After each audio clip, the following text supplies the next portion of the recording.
இதை குட்டீஸ்க்கு வந்து ரொம்பவே பிடிக்கும். மேலே வந்து நல்லா எவ்வளோ கிறிஸ்பியாக இருக்குது பாருங்கள்.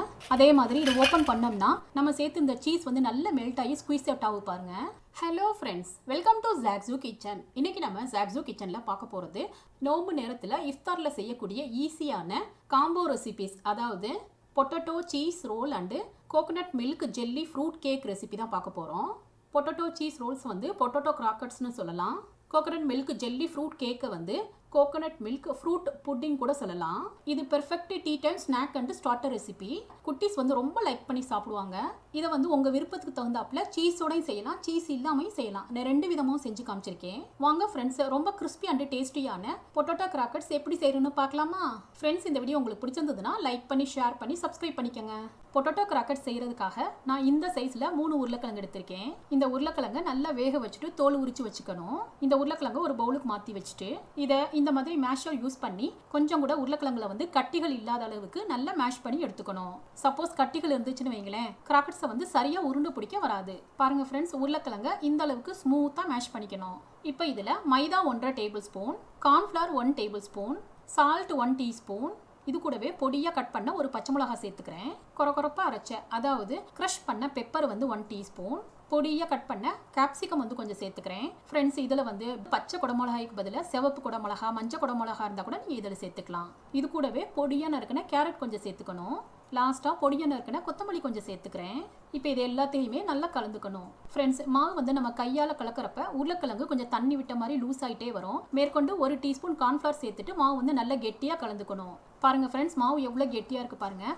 மாவு இந்த அளவுக்கு கெட்டியாக இருந்தால் தான் நம்ம வந்து ஈஸியாக உருண்டை பிடிக்க வரும். இப்போ இதுக்கு மேலே கொஞ்சமாக கார்ன்ஃப்ளவரை வந்து டஸ்ட் பண்ணிவிட்டு இதை பிளேட்டால் கவர் பண்ணிவிட்டு மாவு இன்னும் கெட்டியாக செட் ஆகிறதுக்காக இதை ஒரு 10 நிமிஷத்துக்கு ஃப்ரிட்ஜில் வச்சுக்கலாம்.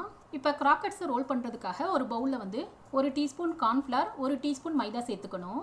இப்போ இதில் கொஞ்சமாக தண்ணி சேர்த்துட்டு இந்த மாவு வந்து கொஞ்சம் கூட கட்டிகள் இல்லாமல் கரைச்சிக்கணும். ஃப்ரெண்ட்ஸ், உருளைக்கிழங்கு மாவு வந்து ஜாஸ்தியாக இருக்கிறதுனால மேற்கொண்டு நான் 1 டீஸ்பூன் கார்ன்ஃப்ளவர், 1 டீஸ்பூன் மைதா வந்து சேர்த்துருக்கேன். ஸோ மொத்தமாக 2 tablespoon cornflour, 2 tablespoon மைதா சேர்த்துக்கணும். தேவைப்படுற அளவுக்கு தண்ணி சேர்த்துக்கிட்டு ஃப்ரெண்ட்ஸ் ரொம்ப லூஸாக இல்லாமல் ரொம்ப திக்காக இல்லாமல் இந்த அளவுக்கு கலந்துக்கணும். இப்போ 10 நிமிஷம் ஆயிடுச்சு. உருளைக்கிழங்கு மாவு வந்து கொஞ்சம் கெட்டியாக செட் ஆயிடுச்சு பாருங்கள். இப்போ கிராக்கர்ஸ் பிடிச்சிடலாம். இப்போ கைகளில் கொஞ்சமாக ஆயிலை வந்து அப்ளை பண்ணிக்கணும். இந்த மாதிரி ஆயில் அப்ளை பண்ணோம்னா உருண்டை வந்து கைகளில் ஒட்டாமல் இருக்கும். மாவுல வந்து கொஞ்சமாக எடுத்துட்டு இதை ரவுண்டாக உருட்டிட்டு இந்த மாதிரி லைட்டாக தட்டி உருளையாக உருட்டிக்கணும். நம்ம கட்லெட்டுக்கெலாம் உருட்டுறோம்ல, அதே மாதிரி உருட்டிக்கணும். இதே மாதிரி இன்னொரு உருண்டை உருட்டி காமிக்கிறேன் பாருங்க. ஃப்ரெண்ட்ஸ், இந்த சைஸில் தான் உருட்டணும்னு அவசியம் இல்லை. நீங்கள் உங்களுக்கு தேவைக்கு ஏற்ற மாதிரி உருண்டையை வந்து சிறுசாவோ பெருசாவோ உருட்டிக்கலாம். இப்போ குட்டீஸ்க்கு பிடிச்ச மாதிரி சீஸ் வச்சு ஒரு உருண்டை உருட்டிக்கலாம். மாவு வந்து கொஞ்சமாக எடுத்துட்டு இந்த மாதிரி கொஞ்சம் ஃப்ளாட்டாக தட்டிக்கணும். இப்போ இதுக்கு நடுவில் கொஞ்சமாக மொஜரேலா சீஸை நான் வச்சுக்கிறேன். இப்போ சீஸை சுற்றிலும் மாவு வந்து இந்த மாதிரி கவர் பண்ணிக்கணும். மறுபடியும் கைகளில் ப்ரெஸ் பண்ணிவிட்டு இந்த மாதிரி உருளையாக உருட்டிக்கணும். இப்போ சீஸ் பாலும் ரெடி ஆயிடுச்சு. இதே மாதிரி எல்லா பாலையுமே நான் உருளையாக உருட்டி எடுத்துக்கிட்டேன். 3 உருளைக்கிழங்குக்கு எவ்வளோ பால்ஸ் கிடைச்சிருக்கு பாருங்க. இப்போ ஷேப் பிடிக்கிறதுக்காக நம்ம ஏற்கனவே கரைச்சிருந்த கார்ன்ஃப்ளவர் எடுத்துக்கணும். இது கூடவே கொஞ்சமாக பிரெட் கிரம்ஸ் எடுத்துக்கலாம். இப்போ 1 பீஸ் மாவு எடுத்துட்டு இதை இந்த மாதிரி கார்ன்ஃப்ளவரில் டிப் பண்ணிக்கணும். இந்த மாதிரி டிப் பண்ணதுக்கப்புறம் இதை வந்து பிரெட் கிரம்ஸில் சேர்த்துக்கலாம். கைகளில் பிரெட் கிரம்ஸை வந்து மேலே இந்த மாதிரி தூவி விட்டு உருண்டை முழுவதுமே பிரெட் கிரம்ஸால் கவர் பண்ணி எடுத்துக்கணும். எக்ஸஸாக இருக்கிற பிரெட் கிரம்ஸ் எல்லாம் நம்ம இந்த மாதிரி கையெல்லாம் தட்டி விட்டுக்கணும். ஷேப்பு மாதிரி இருந்துச்சுன்னா கொஞ்சம் ப்ரெஸ் பண்ணி சரி பண்ணி விட்டுக்கணும். இப்போ பால்ஸ் வந்து பிரெட் கிரம்ஸால் நல்லா கோட் ஆயிடுச்சு பாருங்க. இதே மாதிரி இன்னொரு கிராக்கர்ஸையும் பிரெட் கிரம்ஸால் கோட் பண்ணி காமிக்கிறேன் பாருங்க. எனக்கு இப்போதைக்கு தேவைப்படுற அளவுக்கு கொஞ்சம் பால்ஸ் எடுத்துட்டு நான் பிரெட் கிரம்ஸால் கோட் பண்ணி வச்சுருக்கேன். இப்போ இது ரெடி ஆயிடுச்சு. ஃப்ரை பண்ணிடலாம். கடாயில் ஆயில் சேர்த்துருக்கேன். ஆயில் சூடானதும் அடுப்பை வந்து லோ டு மீடியம் ஃப்ளேமில் வச்சுட்டு ஒவ்வொரு பீஸாக நம்ம எண்ணெய்க்குள்ளே சேர்த்துடலாம். மொத்தமாக நிறைய சேர்த்துறாம கொஞ்சம் கொஞ்சமாக சேர்த்து தான் நம்ம ஃப்ரை பண்ணணும். இப்போ இதை உடனே திருப்பிடாம ஒரு சைடு நல்ல குக் ஆகிற அளவுக்கு, நல்லா கலர் சேஞ்ச் ஆகிற அளவுக்கு நம்ம ஃப்ரை பண்ணணும். இப்போ இதை பார்த்தாலே தெரியும், இது ஒரு சைடு ஃப்ரை ஆயிடுச்சு பாருங்க. இப்போ இதை ஒரு ஃபோர்க் வச்சுட்டு இதை திருப்பி விட்டுக்கணும். மேற்கொண்டு திருப்பி விட்டு நல்ல கோல்டன் ப்ரௌனாக ஃப்ரை பண்ணிக்கணும். பாருங்க ஃப்ரெண்ட்ஸ், நல்ல கோல்டன் ப்ரௌனாக ஃப்ரை ஆயிடுச்சு. பார்க்குறதுக்கே கிராக்கர்ஸ் வந்து டெம்டிங்காக இருக்குது பாருங்க. இதே மாதிரி நெக்ஸ்ட் 4 பீஸை சேர்த்துட்டு ஃப்ரை பண்ணிக்கிறேன். நான் எல்லா கிராக்கர்ஸையும் ஃப்ரை பண்ணிட்டேன். மேலே வந்து நல்லா எவ்வளோ கிறிஸ்பியாக இருக்குது பாருங்க. அதே மாதிரி இதை ஓப்பன் பண்ணோம்னா நம்ம சேர்த்து இந்த சீஸ் வந்து நல்லா மெல்ட் ஆகி ஸ்குவீஸ் அவுட் ஆகும் பாருங்க. இதை குட்டீஸ்க்கு வந்து ரொம்பவே பிடிக்கும். கண்டிப்பாக ஒரு தடவை ட்ரை பண்ணி பாருங்க. Next coconut milk jelly fruit cake recipe தான் பார்க்க போகிறோம். இதை ஃப்ரூட் கேக் அண்டு புட்டிங்னு கூட சொல்லலாம். இதில் நிறைய ஃப்ரூட் சேர்த்து செய்கிறதுனால இது ரொம்பவே ஹெல்த்தியான ஒரு டெசர்ட் ரெசிபி. இந்த jelly fruit cake coconut milk ஃப்ளேவரோட கலர்ஃபுல் ஃப்ரூட்ஸ் சேர்த்து சாப்பிட்றப்ப ரொம்பவே டேஸ்ட் சூப்பராக இருக்கும். ஃப்ரூட்ஸ் சாப்பிடாத குழந்தைகளுக்கு இந்த மாதிரி ஃப்ரூட்ஸை வந்து ஜெல்லி கேக்காக செஞ்சு கொடுக்குறப்ப ரொம்பவே லைக் பண்ணி சாப்பிடுவாங்க. ஃப்ரூட்ஸை மட்டும் கட் பண்ணிட்டோம்னா இந்த ஜெல்லி கேக்கை சிம்பிளாக ஈஸியாக செஞ்சிடலாம். வாங்க ஃப்ரெண்ட்ஸ், இந்த coconut milk jelly fruit cake எப்படி செய்யணும்னு பார்க்கலாம். இந்த ஜெல்லி ஃப்ரூட் கேக்குக்கு ஃப்ரூட்ஸ் தான் ரொம்ப இம்பார்ட்டன்ட்டு. நல்ல கலர்ஃபுல்லாக ஃப்ரூட்ஸ் வந்து நம்ம எடுத்துக்கணும். ஸ்ட்ராபெரி, கிவி இது ரெண்டையுமே ஸ்லைசஸாக கட் பண்ணி எடுத்துக்கணும். இதோட பைனாப்பிள்ஸ் அண்டு கிரேப்ஸும் கட் பண்ணி எடுத்திருக்கேன். இது காக்கா ஃப்ரூட்டுன்னு சொல்லுவாங்க. இது ரொம்பவே டேஸ்ட் சூப்பராக இருக்கும். இதையும் நம்ம ஸ்லைசஸாக கட் பண்ணி எடுத்துக்கணும். எல்லா ஃப்ரூட்ஸையுமே பொடியாக ஸ்லைசஸாக கட் பண்ணி எடுத்துக்கணும். நான் இந்த மாதிரி ஸ்ட்ராபெரி, கிவி, காக்கா fruit, pineapple, grapes and Kamala orange எடுத்திருக்கேன். ஃப்ரெண்ட்ஸ், இந்த ஃப்ரூட்ஸ் தான் இல்லை, உங்களுக்கு ஃபேவரட்டான கலர்ஃபுல்லாக எந்த ஃப்ரூட்ஸ் இருந்தாலும் நீங்கள் எடுத்துக்கலாம். நான் டின்ல உள்ள கோகோனட் மில்க் 750 ml எடுத்திருக்கேன். நீங்கள் ஃப்ரெஷ் கோகோனட் எடுக்கிறதா இருந்தால் தண்ணி அதிகமாக சேர்க்காத கெட்டியான முதல் பால் எடுத்துக்கணும். ஃப்ரூட் கேக்குக்கு ரொம்ப இம்பார்ட்டன்ட் இந்த அகர் அகர் ஜெல்லி தான். நான் வந்து 7 கிராம் அகர் அகர் ஜெல்லி எடுத்திருக்கேன். டீஸ்பூன்ல சொல்லணும்னா 2.5 டீஸ்பூன் இருக்கும். இப்போ இதில் 1/4 கப்பு மட்டும் தண்ணி சேர்த்துட்டு 10 மினிட்ஸ் மட்டும் ஊற வச்சிடலாம்.